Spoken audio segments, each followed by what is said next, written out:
Assalamualaikum warahmatullahi wabarakatuh. Halo anak-anak, apa kabar? Semoga sehat selalu dan tetap semangat ya walaupun belajar di rumah.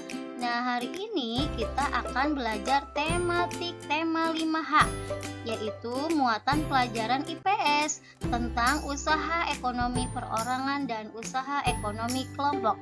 Hari ini hari Kamis 25 Maret 2021.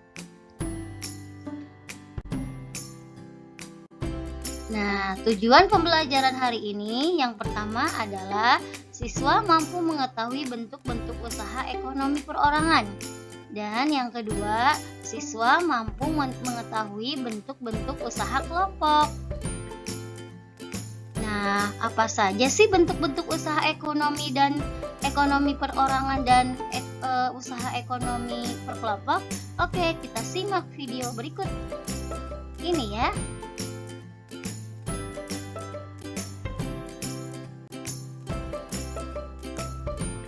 Nah, usaha ekonomi berdasarkan pengelolaannya yaitu dibagi menjadi dua. Yang pertama, usaha ekonomi perorangan dan usaha ekonomi kelompok. Usaha ekonomi perorangan contohnya usaha pertanian, usaha perdagangan, usaha jasa, dan usaha industri kecil.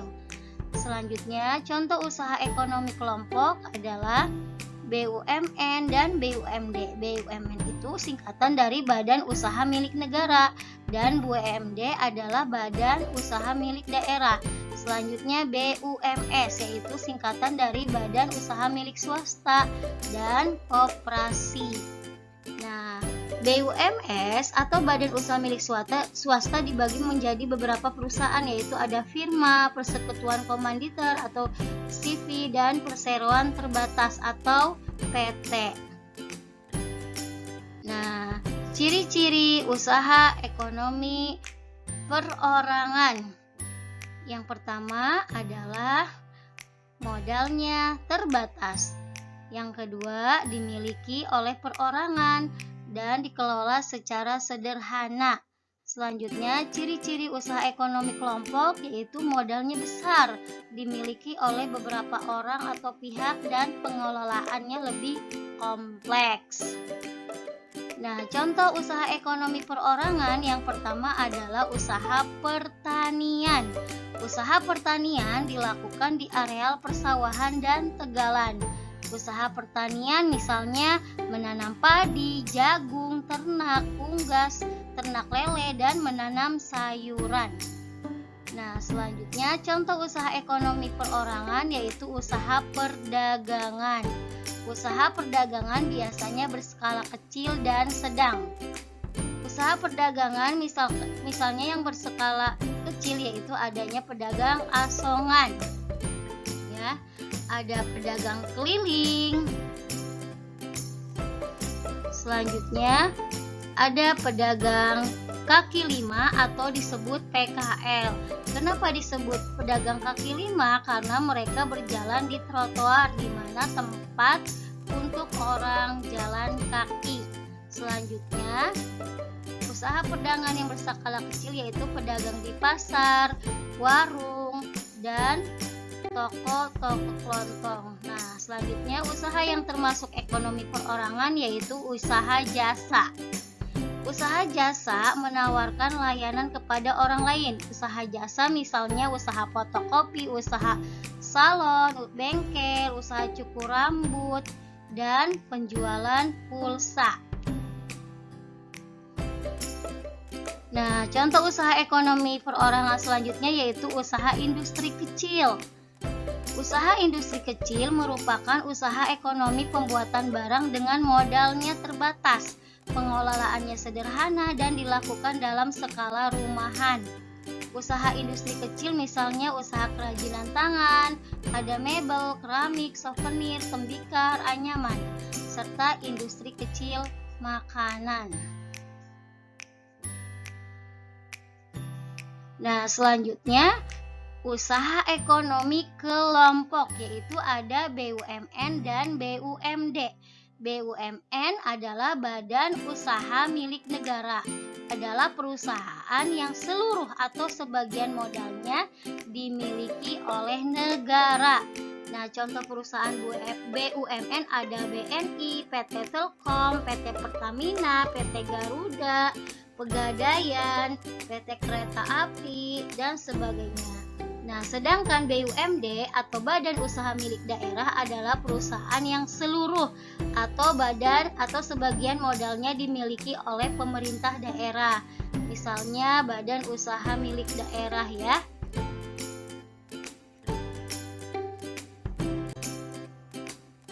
Nah, tujuan pendirian BUMN dan BUMD adalah ikut melaksanakan pembangunan ekonomi, kedua memenuhi kebutuhan rakyat, ketiga menyediakan lapangan kerja, dan meningkatkan kesejahteraan masyarakat. Nah, contoh usaha ekonomi selanjutnya yaitu badan usaha milik swasta, yaitu yang pertama firma. Nah, firma adalah usaha ekonomi bersama yang didirikan oleh dua sekutu atau dua orang. Tiap anggota berhak bertindak atas nama firma dan bertanggung jawab penuh terhadap resiko kerugian. Biasanya bergerak di layanan hukum dan keuangan. Nah, selanjutnya contoh usaha ekonomi kelompok yang termasuk badan usaha milik swasta yaitu Persekutuan Komanditer atau CV. Nah, Persekutuan Komanditer atau CV adalah usaha ekonomi bersama yang didirikan oleh dua sekutu atau dua orang yang menyetorkan modal. Terdapat dua sekutu, yaitu ada sekutu aktif dan sekutu pasif. Apa perbedaannya antara sekutu aktif dan sekutu pasif? Nah, kalau sekutu aktif adalah pihak yang menyetorkan modal sekaligus mengelola CV. Sedangkan sekutu pasif adalah pihak yang hanya menyetorkan modal tanpa ikut mengelola CV ya. Dan selanjutnya badan usaha milik swasta yaitu perseroan terbatas atau yang disebut dengan PT. Perseroan terbatas atau PT adalah usaha ekonomi bersama yang modalnya berupa saham. Saham adalah bukti kepemilikan suatu perusahaan berdasarkan penyetoran modal. Tiap saham memiliki nilai nominal tertentu. Pemilik saham akan memperoleh keuntungan yang disebut dengan dividen. Nah, selanjutnya usaha ekonomi kelompok selanjutnya yaitu koperasi. Koperasi adalah badan usaha ekonomi yang bertujuan mensejahterakan anggotanya. Pengelolaan koperasi yaitu berdasarkan asas kekeluargaan. Koperasi pertama kali dikembangkan oleh Dr. Handes Muhammad Hatta. Nah, setelah itu dia dijuluki dengan Bapak Koperasi Indonesia. Nah, dasar hukum usaha koperasi adalah Undang-Undang 1945 Pasal 33 Ayat 1 dan Undang-Undang Nomor 25 Tahun 1992. Nah, macam-macam koperasi. Yang pertama ada koperasi konsumsi, yaitu menyediakan barang kebutuhan sehari-hari. Nah, selanjutnya macam-macam koperasi yang kedua adalah koperasi simpan pinjam, di mana koperasi simpan pinjam ini menyediakan layanan simpan pinjam dana atau uang. Ya. Oke, selanjutnya macam-macam koperasi yang ketiga adalah koperasi produksi. Nah, menyediakan bahan baku produksi dan menyalurkan penjualan hasil produksi anggotanya. Contohnya produksi tahu, produksi tempe, dan sebagainya ya. Oke, macam-macam koperasi yang keempat adalah koperasi jasa. Nah, di mana koperasi jasa menyediakan layanan atau jasa tertentu bagi anggotanya. Yang kelima ada koperasi serba usaha, yaitu mengelola berbagai jenis usaha. Contohnya koperasi unit desa atau yang disebut dengan KUD. Nah, inilah macam-macam koperasi ya. Oke. Sampai di sini. Mudah-mudahan kalian paham ya materi hari ini.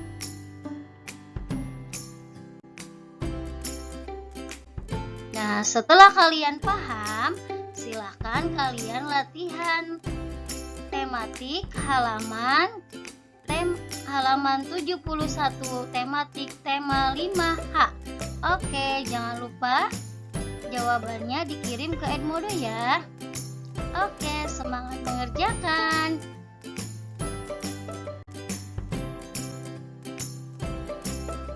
Oke, terima kasih anak-anak untuk menyimak materi hari ini.